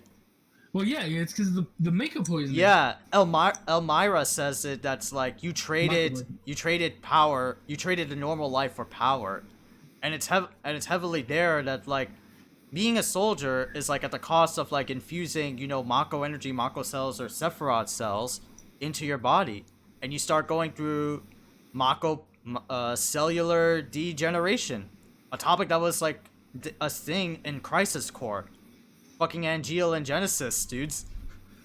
Like, they were going through, like, so much fucked up shit in their body, being, surgical lab rats, that, like, they go fucking insane. They don't act normal.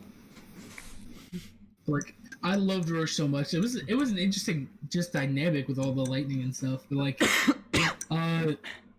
I just loved how that guy didn't give a hell about anything other than fighting you. Yeah, right? That guy was fight sexual. He's fucking Dante, but not Dante. He's Woohoo Pizza Man if you were I evil. was like, oh man, the rating. Oh, who cares? Let me fight this dude. Okay, yeah. Yeah, but that's like, I would like to see, you know, Roche. I would like to see Roche back in FF7 Part 2. Like, I would just want to see more of this guy, or maybe even more. Yeah. I just want more soldiers. That'd be really cool to every once in a while get like a soldier after you or something that you have to fight these just Titan humans. Yeah, Titan. Yeah, literally Titan humans. Also, speaking of soldier, one of the freaking soldiers at the end of the game recognized Cloud. They do. They do. They say, That like, was holy another thing shit, about I thought you were in-universe smoked. That was another thing in universe that I really liked is you fight all these people, you go through your headquarters, and nobody knows Cloud. Except for this, like, one guy that says, like, yo, it's Cloud. Holy shit, I thought you were smoked. Hold on, let me go get Kunsel. Yeah, he's like, oh damn, here, my friend, I thought you were dead. Oh, what? You're a soldier now? Okay, cool. We're cool. Let me go get our friend. Yeah, let's go get our friends. Let's go get Kunsel, the one, like, NPC guy from, like, FF7 Crisis Core that, like, sends you emails and shit. I just think that there was some fun in-universe things that they did. That just small touches like that. Yeah, like, those types of things. That's really cool. Yeah, like, that too. I would like to see the Turks come back. I know they're gonna come back. That's because that's FF7 continuity. I like to see more of the Turks. Rude is a bigger badass in this he game. He fucking Zangief grapples you, dog. Rude was a monster. Yeah, right. Like, I like to see more of Rude. I like to see more of Reno. I'm wondering how they're gonna handle Elena. The Shinra Turk newbie, the blonde chick. Doing nothing like Final Fantasy VII? That is, yeah, that's, yeah. that is true. She's All she like, did was just follow Rude around. she's like good innocent girl that falls in love with like Sang. So maybe she's like Shinra newbie. She'll be like Kyrie, but not really. Like, do we really want one? Another one? Maybe. Anyway, at the end is like the end, so I'm gonna give like Final Fantasy VII Remake, you know, it like 9 out of 10. It would still be the same as like a critical review. It's a 9 out of 10. It's really good, but story-wise and plot-wise, albeit they're cool, but you know, like, it's all over the place. How about you, Pablo? If I were to rate it, just based on what I've seen, I would probably After give like it an everything 8. we've like discussed Yeah. and talked about. I would give it probably like an 8. Like, I think its gameplay and world, it's phenomenal. Its story, I can't rate it because this story for me has no closure. So like on that aspect, I already think it's kind of bad written as a singular story. But if part 2 is able to pull it off, then I would say part 1 was like kind of great all throughout. So that's like, you know, Yes, like a 9 for me. Yes, But like as it stands right now, I'm gonna give it an 8. If the story somehow decides to not be a complete another train wreck, then yeah, I'll bump that shit up to a 9 retroactively. But like, I don't think that game's gonna pull it off. That's kind of like me being a pessimist and Nomura being Nomura. It's like resonates to like the Star Wars new trilogy. You get so much hype and anticipation for like Force Awakens, and then you're just waiting for like part 8 to come out. But yeah, I get it. Honestly, it is kind of like that. Like I retroactively don't like Force Awakens as much as I did before because I know where it all leads, and it all leads to a very not good place. Yeah, Like exactly. all these mysteries are the most boring thing, and it makes the plot of Force Awakens more boring as a result. But you get like the similarities there.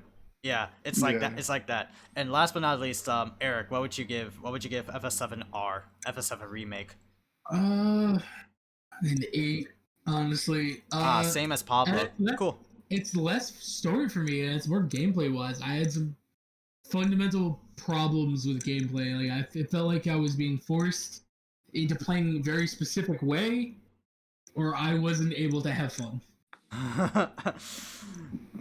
It kind of plays like a action like Devil May Cry game, like just with like more practice, and then like you get gooder. Yeah, and I came into it more expecting like a hack and slash kind of thing. Like Yeah. it doesn't matter if I hold the guard button or if I'm using commands every 2 seconds. I'm enjoying the game and having fun and just keep going. But after a while, it just became like kind of felt a little more routine than it did me just having fun after a while. Oh yeah. Yeah, I could get that. I could like somewhat resonate that feeling. Like different aspects, like scripted aspects of like gameplay wise, like you have to play this character, you have to play that character. But like the gameplay is still like actiony good, and it's like something I hold more to a higher degree than like old school JRPG, which is like wait your turn, which is something that like really bores the shit out of me. Like I'm sorry, but you know that's like I like more actiony, I like more in your face type of stuff. And that's why I like action JRPGs, action games, and fighting games a lot more. Because there's always like you get to control them. They're like you're actually in it. Whereas like in like JRPGs, I'm like, I don't know, wait your turn. I may have a slight bias, may have like a bias towards those, but you know that's like bias for like everything. But you know, but all right. JRPGs are definitely an acquired kind of taste. Like I love them because I feel there's a lot of tension in between each turn, especially if like the game doesn't let you. If you have to pick all your turns at the beginning, like I guess to bring it back to I was usually playing Dragon Quest like 11. I beat it recently, and one of the bosses, if you screw up your turn, which I did, it literally had me stun locked for about 3 full turns. Oh, which is like the jeez. final boss. Kalasmos?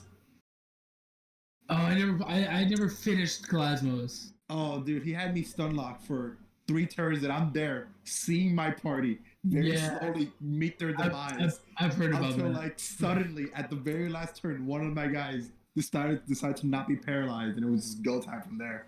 Like it's one of those things. Like it's really exciting if you can get into it, but if you can't, like there's no getting somebody into a JRPG. Like it's one of those things. Like you either kind of like it or you don't, because like the combat is really make or break for a lot of people.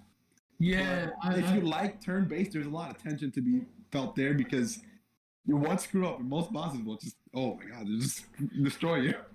yeah, I definitely got that from this game because there were points where like I got hit once, and then the boss just wailed on me and my HP just plummeted. And then the HP plummeted. Yeah. And this game, one of the things I don't like is all the items suck. Potions, high potions, do nothing for you after a while. That's because of 15. Because you'll have HP that's like 5,000, and a high potion does less than 1,000. The rarest thing you can find to like fully heal yourself are elixirs, and you could get like at most 10. Whereas in like FF15, you get like 99 elixirs and you're good. No, right. High They potion, nerfed items too hard. Mega potion did 1,000, and I'd get hit for like I'd have 9,000 health, get hit for 6,000. It goes, all right, I have no item other than Alexa that does it. All right, let me either command someone wasting their turn, or I have to run in a corner and hope I don't get hit while I'm healing. Yeah, I feel it. Yeah, like item usability. Yeah, that's true. You can like rapid mash high potions and potions, and like in this game, like just But like then they take up your ATP. no off combat. Oh, off combat, yeah. But if in the middle of combat they take up ATP, Yeah. it becomes okay. I just happened to have everybody do a thing. I am the only one with one bar of ATP. Okay, Yeah, let me right. stop everything I was doing to run away and go heal. Oh, that will be a joy. That's That will be a literally the joy in response to hard fatigue. mode. Oh, sorry. That will be a joy in hard mode because in hard mode you don't get to use items. You only have to rely on like your magic, MP, and rest points. Well, you could bring everything over. So if by the end of playing it the first time you don't have Kiraga, then that's a problem. Yeah, right. You don't have Kiraga, we about to have problems. Yeah. But yeah, like, that's our Final Fantasy VII review, discussion. It was nutty. We didn't get to like, Galaxy Brain. I mean, like, we're still like, we're still like Dude, Nomura Brain. And I Nomura don't think we Brain's can kind get of to like Galaxy and Nomura Brain's kind of like representative to like, human brain, but just like going in every different direction. In the more brain, left is right, and alive is. I mean, and dead is basically alive. You can bring Yeah, it back exactly. to time travel. In Nobora Brain, continuity means nothing. Continuity means nothing. There you go. Continuity means fucking nothing. Yeah, that's so true. But yeah, FF7 is a good game. We have our bashes, we have our things that kind of irk us, but it's still a fun game, chat room. It's still a fun game, like, Absolutely, it was a great game. yeah, like greatest game of this decade, of this year, you can say, like something for VGS. Of this year, at this point, yes. Yeah. Will it be something that will be overtaken by like maybe Last of Us or Ghost of Tsushima? Well, Last of Us is facing some problems apparently based on its leaks, but we'll see how that turns out. Oh, really? There are leaks already for Last of Us? Dude, Oh, the whole game got leaked. Yep. Like, be careful if you don't want to know the plot details. The entire thing got leaked. oh, I don't care about Last of Us. I'm sorry, chat room. I don't care Oh. about Last of Us, so. Yeah, man, like the whole thing got leaked. Yeah. Yeah, but like FF7 I will continue to think about in my mind still. Like there are still like crazy fan theories out there in the deep dark web about like plot continuity and shit like that, and I'll still be like looking onto that. As for everything else, I'll be looking forward to other games. Like the next big game I want to look forward to is Ghost of Tsushima in July. That one got me really hyped for that one. What are your guys' next games to look forward to? Not like FF7 related. Well, I mean, like at this point, I don't really have something because I'm playing through Xenoblade for like the fourth time. Yeah, and it came out I'm only, like 30 hours. It came out like 3 days ago, right? Yeah, man, like that's Xenoblade 1 is like honestly all three of them are like some of my favorite games, but like I got it like 3 days ago and I'm already like 30 hours in. So that kind of shows you how much I enjoy this game. Yeah, and Eric? I don't honestly. Anything I was looking forward to, I've heard nothing about. Like the new Tales game that's supposed to come out. That's the full free battle game I was looking forward to. But that just kind of went dark after a while. I don't have a lot that I look forward to right now. I'm just playing through any game that I missed. Right now, I'm just going through the Yakuza HD collection. So that's 3, 4, and 5. I'm on 5 right now. Ooh, okay. That's awesome. Oh yeah, I haven't played the new ones. I played through 1 and 2, and then 0 and 6. After 5, I'm gonna take a break from the series because I don't want to play 6 and 7 just yet because I've been playing. What about so much Yakuza. What about the spin-off Like a Dragon? I want to play all of those. It's just there's a lot. So after playing so many in a row, I'm just like, all right, I'm gonna go play something else for a little bit. Then I'm gonna come back to play 6 and then 7, and then I'm gonna do the spin-offs maybe. Oh, you should definitely do Fist of the North Star. That's probably like one of my favorite games. Right. It's just seeing Kenshiro do like medicine by punching people is something special that only the Yakuza people could come up with it. There's also the what was it? The CyberConnect 2 rumored Demon Slayer game. No, you know what I need from CyberConnect to get off their lazy asses to do? Asura's Wrath 2.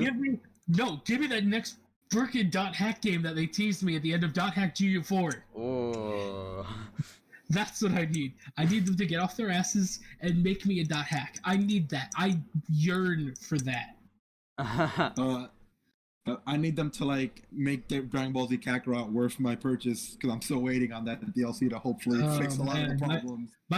My little brother got it, and I was playing it for a little while, and after a while, I was just like, I'm not having fun with this anymore. Dragon Ball Z Kakarot is my favorite mediocre game of all time. Like I love watching it, but then when you're grinding and doing something, I'm like, yo, can I just get to the next fight already? It was like I got to like adult Gohan. I'm like, Teen Gohan. I'm like, I'm not having fun anymore. But then they hit you with like the remake stuff, and then you're like, come on. Like, I wish this was in a better game. Yeah, and then I stopped playing it for a while. I'm like, I never finished that. I'll go back. And I'm like, oh yeah, I was in a weird loop about this. I'm just gonna not play it. I have no desire to continue. All right, guys. I'm gonna leave you guys be. As it's soon for me to get dinner, and I'm gonna leave the voice chat. So it's fun. right. It's fun having you guys around. I miss you guys. I miss our like conversations.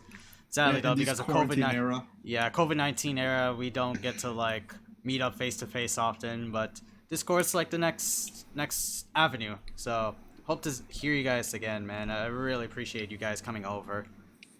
Well, deuces. Alright, see you guys later. Bye. See ya. Alright. Alright, chat. So review is over. There you go. So review is over. Let's leave this group.